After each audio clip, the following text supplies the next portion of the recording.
go to the search icon and search projection settings,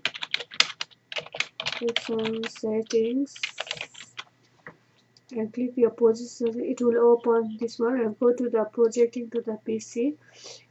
Here you can see that these are gray out. So how you can remove this one?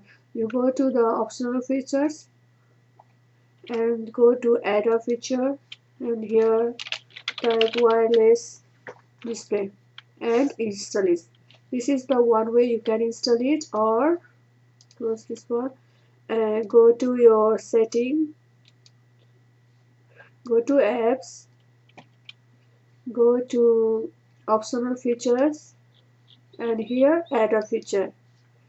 Here search wireless display and install.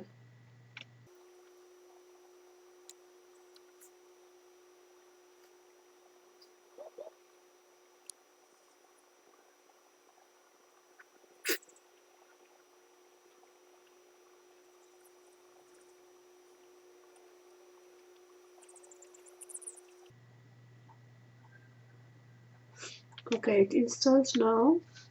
Close this one. Let's go and check again. Go to projection settings, and you can see that it is no more gray out, and you can select it, and it is enabled now. Thank you for watching my video.